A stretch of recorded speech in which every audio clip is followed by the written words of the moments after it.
Soy la profesora Luz de Mayo Nieves y vamos a tener una conversación sobre la investigación evaluativa. No vamos a hacer un discurso teórico, sino más bien desde lo vivencial.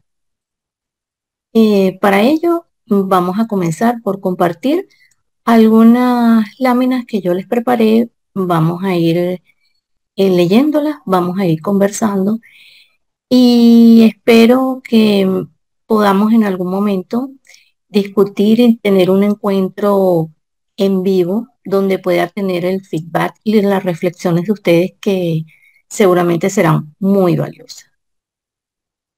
La investigación evaluativa es una investigación totalmente orientada, dirigida por un marco de lo que debería ser o se espera de la situación o ente que se está examinando.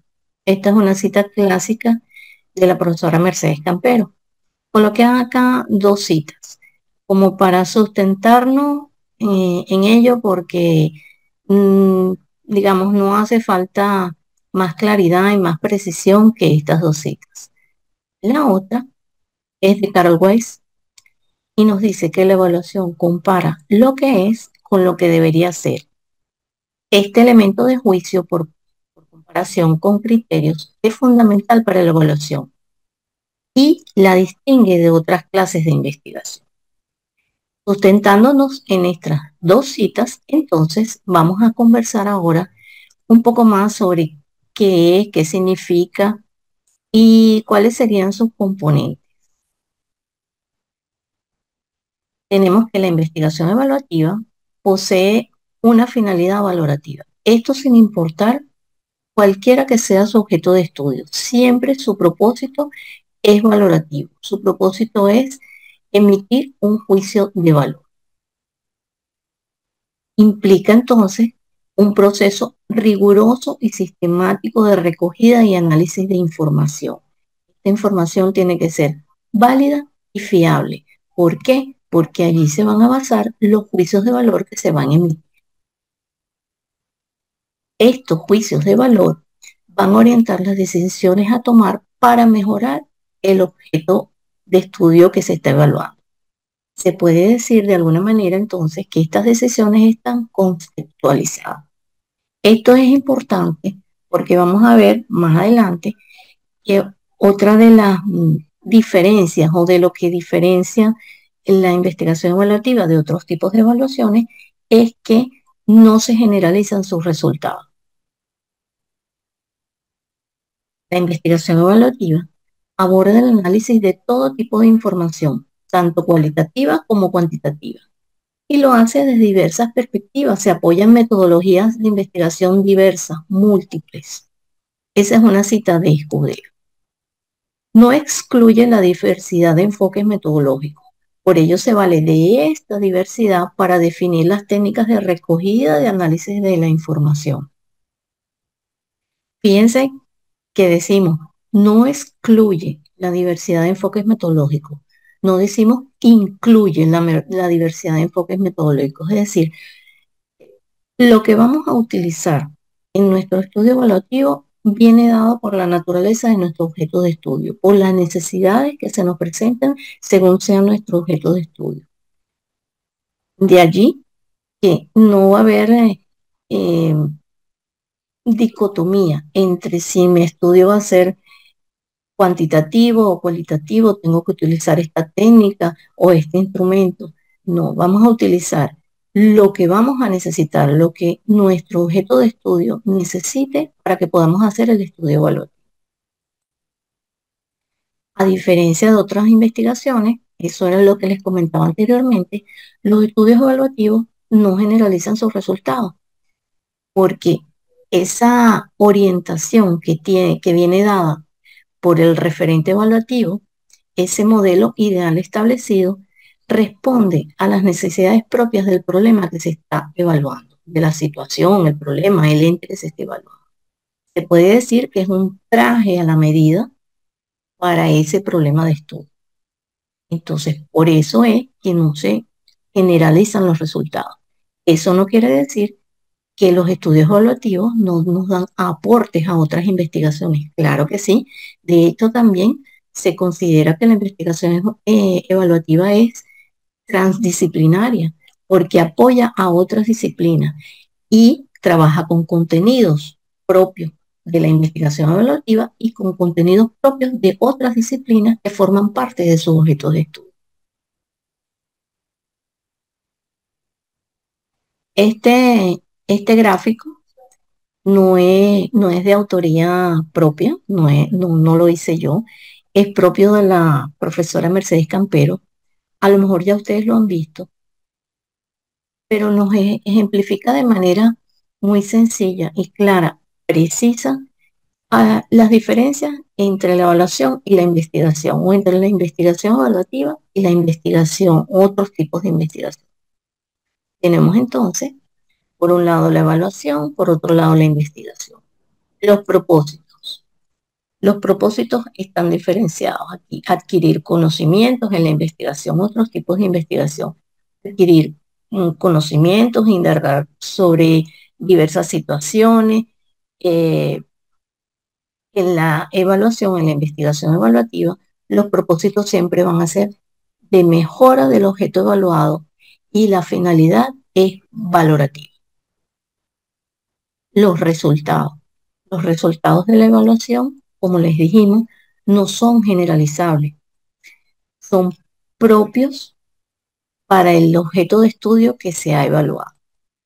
Los resultados de otros tipos de investigaciones sí sirven para generalizar de acuerdo al tipo de investigación que haya sido. ¿Dónde se entrecruzan estas dos investigaciones, estos dos tipos de investigación? En la metodología. Como dijimos antes, no hay una metodología, digamos, excluyente de una o de otras. Se toma la metodología que sea necesaria de acuerdo a nuestro objeto de estudio. Vamos a hablar ahora acerca del referente evaluativo o ese modelo ideal o patrón o deber ser que va a orientar nuestra investigación, nuestro estudio evaluativo. Es, ese donde ese modelo o deber ser es con el cual se va a comparar nuestro objeto evaluado. ¿Para qué? Para poder emitir entonces un juicio acerca del nivel de ajuste que tiene nuestro objeto evaluado con ese modelo ideal. Entonces, el referente es la guía, es el que dice qué buscar, qué indagar de la realidad del objeto de estudio. Por ello, ese referente tiene que ser preciso en sus dimensiones, indicadores, fuentes, instrumentos y estándares. Aquí hay una cita muy importante de Villarroel, que seguramente ustedes la han leído también, y nos dice que entonces la estructuración de ese referente, de ese patrón, de ese modelo, debe ser establecida previamente al, al acto evaluativo, previamente a la comparación y a la emisión del juicio valorativo. ¿Por qué? Porque si no se hace previamente, entonces se puede tener la tendencia a manipular ese referente para que se ajuste a los resultados que se vayan a encontrar. Por eso quise colocar esta cita aquí, eh, para que se tenga en cuenta que esa es la primera parte de nuestro estudio evaluativo. Casi ese es un estudio, esa es una investigación. Cuando terminamos esa primera parte de nuestra investigación, es que va a comenzar entonces la verdadera evaluación.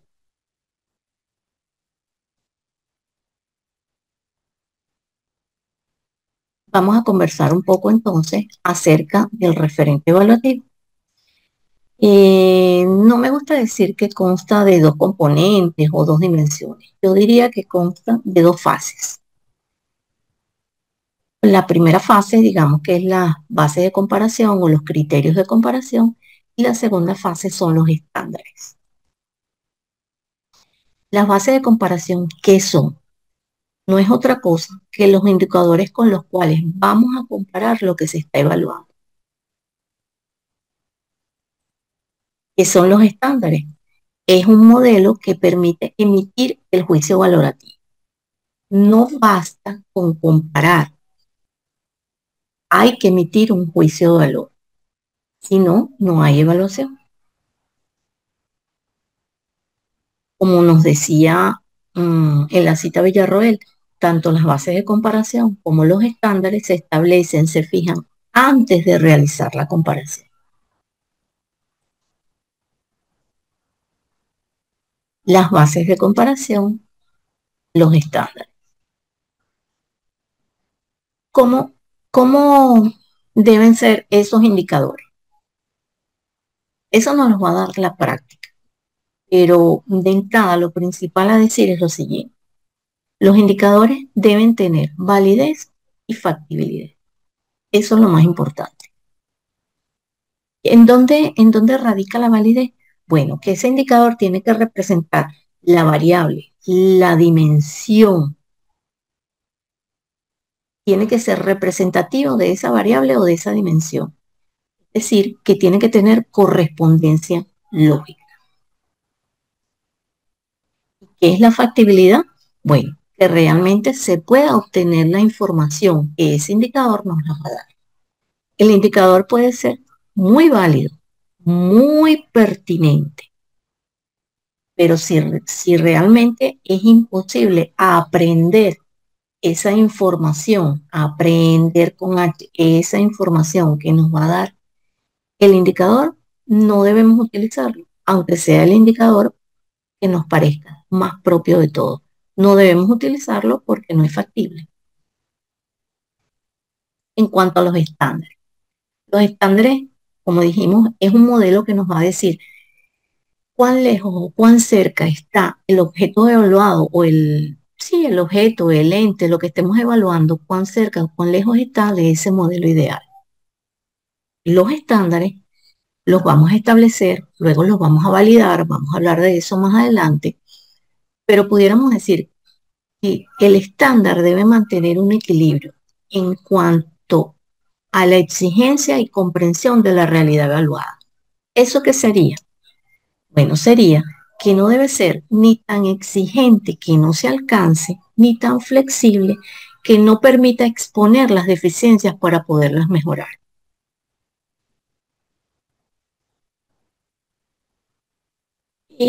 Aquí vamos a parar un momentico.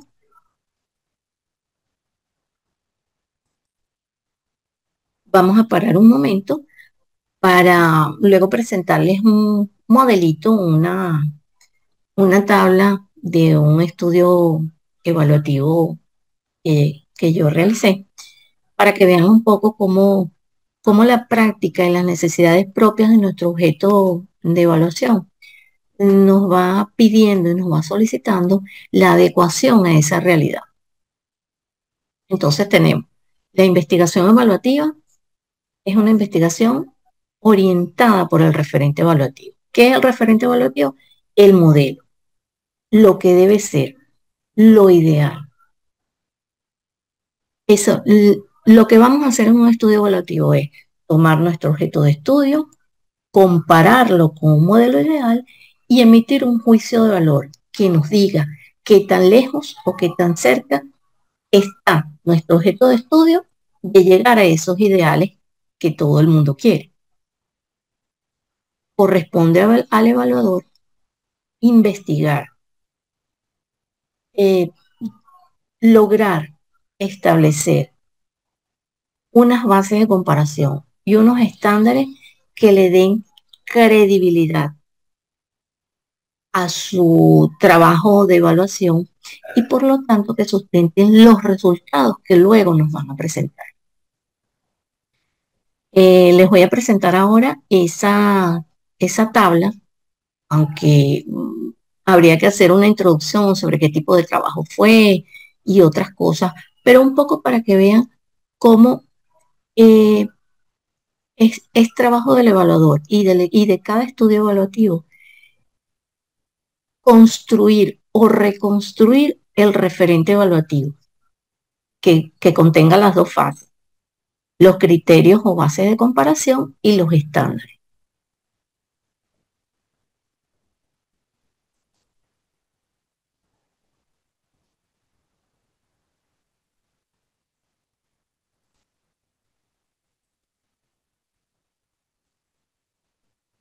Fíjense, aquí está esta tabla que se corresponde con un estándar para el nivel de eficiencia de la administración de un plan de estudio de la Escuela de Educación de la UCB.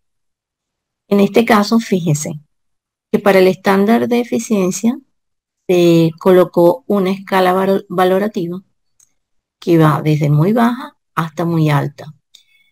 Ya aprenderemos después que las escalas valorativas, o sea, lo mejor es siempre hacerla con 5 niveles, la escala. Y con 3 niveles es muy poco, no discrimina y todo tiende a irse hacia el medio, hacia el nivel medio. O es nada, o es todo, o es algo, que sería lo del medio. Entonces es mejor hacerlo con 5 escalas, con 5 niveles, perdón. Entonces, fíjense, hay una descripción para cada nivel de la escala, pero en la parte del nivel de eficiencia moderada, esto sería eficiencia muy baja, eficiencia baja, eficiencia moderada, eficiencia alta y eficiencia muy alta. Lo moderado es lo que se va a considerar en este caso, en este estudio, como lo aceptable.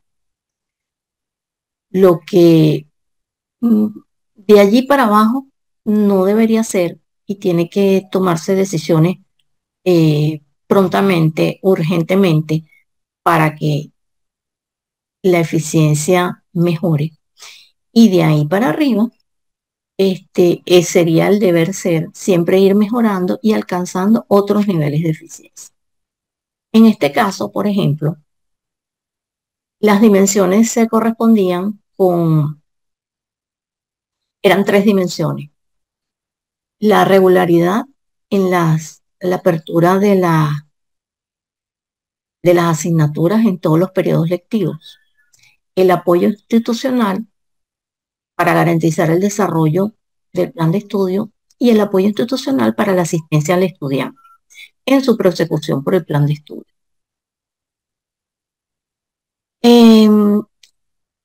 Cuando yo investigué toda la literatura sobre administraciones de plan de estudio a nivel de universidades,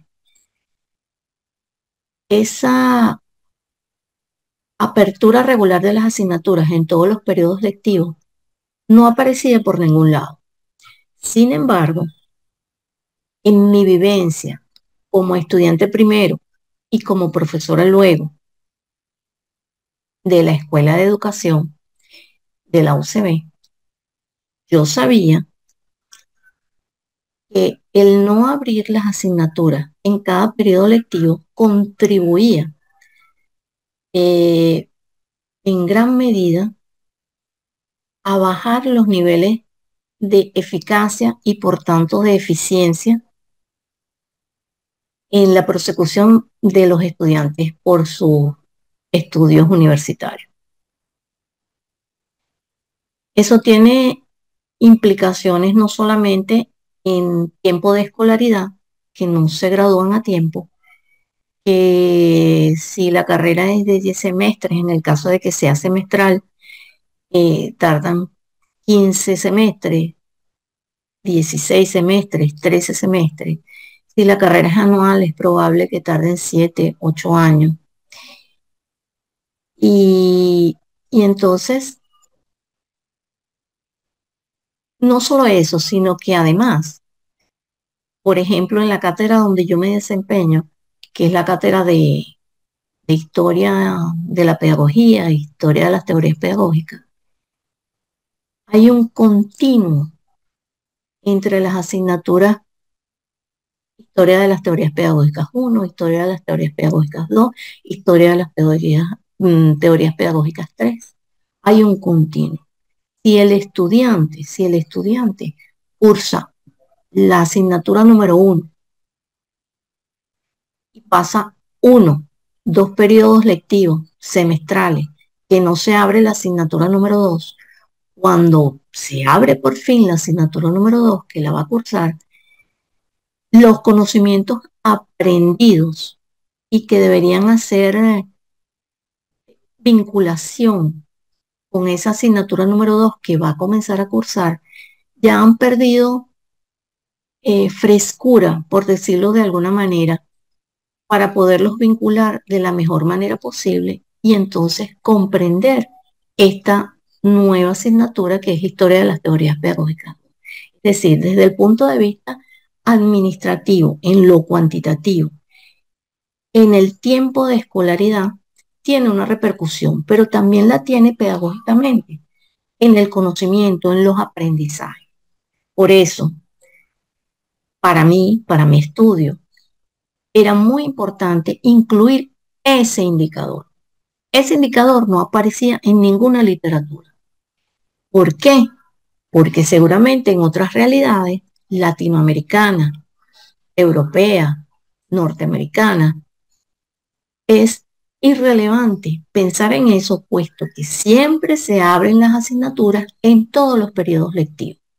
Lo que quiero decir con esto es lo siguiente, que el referente evaluativo está, como dijimos, es un traje a la medida de nuestro objeto de estudio.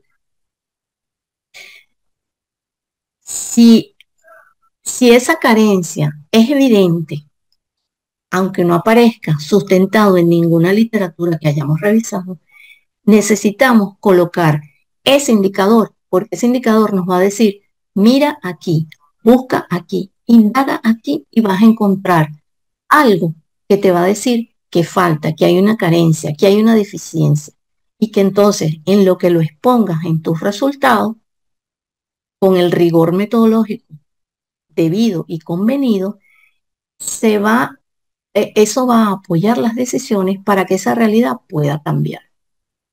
Solamente quería hacerles este comentario eh, para que vean que, como bien dice la profesora Camperos en su libro azul, lo que llamamos el libro azul, el proyecto de investigación evaluativa de sus componentes, creo que es así el título exacto, dice, no existe un libro, no existe una guía donde dice, me voy a comprar la guía donde aparecen los indicadores que voy a utilizar para evaluar la administración del plan de estudio de la Escuela de Educación.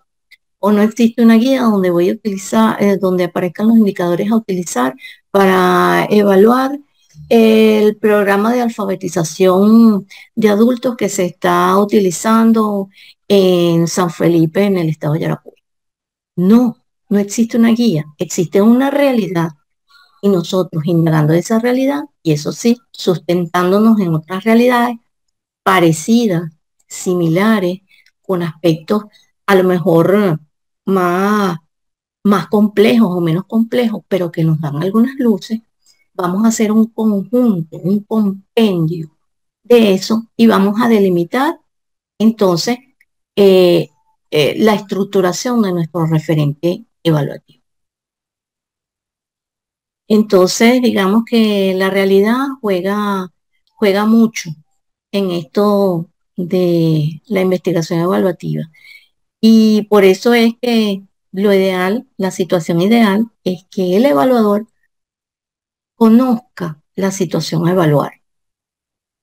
De alguna manera tenga la comprensión necesaria de esa situación, porque eso le facilita y le da luces al respecto para poder hacer un estudio evaluativo eh, bien estructurado y que sirva a los efectos últimos, a los propósitos de la verdadera evaluación, que es el mejoramiento.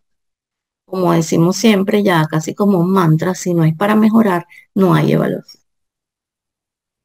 Otro de los aspectos que quería comentarles es, por ejemplo, poniendo un ejemplo práctico de la vida diaria en cuanto a un sistema de salud pública. Vamos a colocar esto.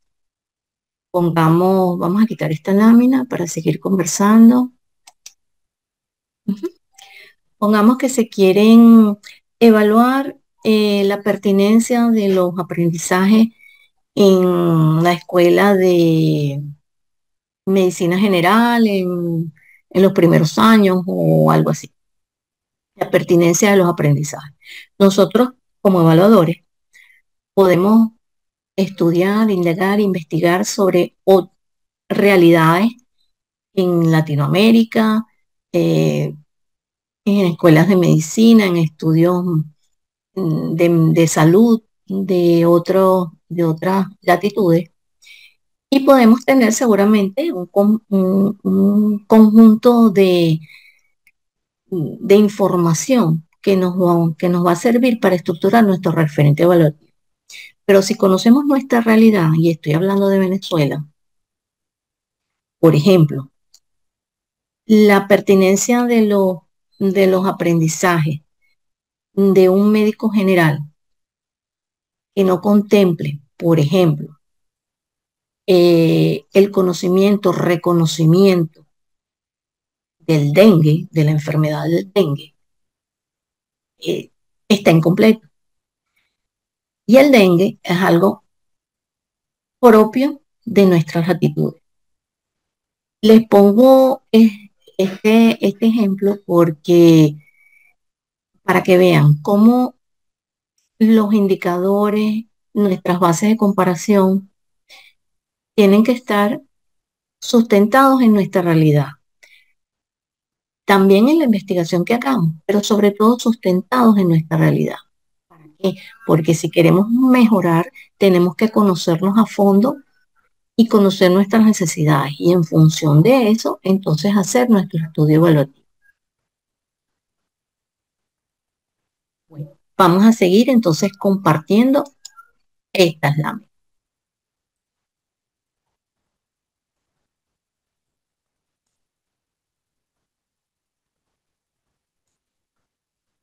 Vamos a hablar ahora de los resultados de la investigación evaluativa. El evaluador siempre aspira a que los resultados de su estudio evaluativo sean utilizados. Esa es su gran aspiración. Para ello, lo fundamental es que la investigación esté bien hecha y esté bien presentada. Bien presentada quiero decir bien relatada, bien contada cuando se presente la investigación. Eso no garantiza que se vayan a utilizar los resultados. Muchas veces eso nos provoca frustración porque después de un estudio tan arduo, donde hemos puesto tanto empeño, donde hemos, digamos, dejado alma, vida y corazón, resulta que terminan engavetados, archivados y, no son tomados en cuenta para la mejora, que era el propósito que teníamos. Pero sin embargo, bueno, la tarea hay que hacerla y hay que hacer una investigación bien hecha y contarla bien. ¿Qué es contarla bien? Bueno, contarla bien es, dado que el propósito de un estudio evaluativo es promover la mejora de lo evaluado, la exposición de los resultados, en especial de las carencias y las deficiencias que puedan ser encontradas, debe hacerse con tacto, es decir, con, con delicadeza, convocando voluntades para la toma de decisiones y no con rudeza que inciten al rechazo y a la crítica. Entonces, el estudio tiene que estar blindado de esas dos maneras. Uno, que esté tan rigurosamente realizado en cuanto a lo metodológico, que no tenga fisura por donde, por donde se pueda objetar alguno de los resultados, que tenga esa rigurosidad metodológica y además que la realidad se cuente con esa debida comprensión, no con ánimo de criticar, sino con ánimo de convocar a las voluntades para la toma de decisiones para mejorar la situación objeto de estudio. Eso corresponde al evaluador y eso forma parte de los resultados de la investigación evaluativa. El análisis de los resultados seguramente no nos vamos a extender en eso porque estaríamos hablando aquí un tiempo demasiado extenso, pero el análisis de los resultados eh, implica, digamos, irnos eh, explicando lo más posible el detalle. porque a través del detalle es que podemos conseguir poco a poco, sustentadamente y con pie firme, el mejoramiento de la situación evaluada. Vamos a ver ahora el asunto de la ética en la investigación evaluativa. Fíjense, esto es muy importante en cualquier investigación, no importa el tópico de la investigación, pero en la investigación evaluativa yo diría que es vital. ¿Por qué? Porque estamos emitiendo un juicio de valor y un juicio de valor hay que hacerlo con ética. Y eso implica muchas cosas por parte del evaluador y de los entes involucrados, pero corresponde al evaluador como un ejecutor del estudio velar porque esto se cumpla. Entonces, el evaluador debe velar por combatir las malas evaluaciones y las evaluaciones manipuladas. Dentro de esto, es mi opinión, eh, una mala evaluación es una evaluación, bueno, como lo dice, mal hecha, si, tal vez sin la rigurosidad metodológica debida, que la hace pues proclive a que los resultados no sean confiables, no sean verídicos y por tanto eh, pues no se crea en ella y, y se deseche, los resultados no sirvan para la mejora del objeto de estudio evaluado. Pero la evaluación manipulada yo creo que sería lo más peligroso y en lo que el evaluador tiene que tener mucho cuidado. Son, son dos cosas. Hacer una evaluación, un estudio evaluativo bien hecho, se aprende. Ahora, aprender a no manipular una evaluación, yo creo que es una cuestión de principios y de ética. Y el evaluador tiene que tener muy en cuenta ese aspecto. Cuidar el prestigio y la credibilidad de la investigación evaluativa mediante el rigor metodológico y el apego a la honestidad evaluativa. Eso es fundamental para todo estudio evaluativo. Eh, por ejemplo, digamos que si de los resultados de un estudio evaluativo depende el aporte, el dinero. Ay, el dinero, el problema del dinero. Donde entra el dinero ya como que la situación se hace proclive a que se pueda tergiversar eh, lo que se está trabajando. Pongamos que de los resultados de un estudio evaluativo dependen los aportes que se vayan a dar. Vamos a quitar esto para poder conversar. Dependen los aportes que se vayan a dar en cualquier nivel, desde un proyecto, un programa, desde los aportes a una escuela, a una zona escolar, a una universidad en particular, hasta los aportes a un país para determinadas situaciones o ámbitos sociales de ese país. Si de los resultados de la evaluación depende eso, a lo mejor los entes interesados en, en, en iniciar ese estudio evaluativo pueden tender a llevar al evaluador a resaltar los aspectos favorables y a minimizar, incluso tapar u ocultar aquellos que no sean tan favorables o que, o que definitivamente sean pues nefastos para lo que se está evaluando. Y eso sería una evaluación manipulada. Y de eso es lo que se debe cuidar todo evaluador. Ese es un aspecto demasiado importante y yo quería conversarles sobre eso porque, como ven, la investigación evaluativa es compleja. Eh, es compleja porque es casi como, siempre recuerdo que decía la profesora Campero, son como dos investigaciones en una, son dos tesis en una, no es para que ustedes se angustien, que, ay, qué trabajo tenemos que hacer, en qué me metí en este trabajo de grado de investigación evaluativa. ¿no? Pero sí, digamos, es un trabajo cuidadoso, extenso, pero además eh, amerita mucho compromiso formal de trabajo y mucho compromiso ético, tanto para estructurar el trabajo, el referente evaluativo, para presentar los resultados y para incluso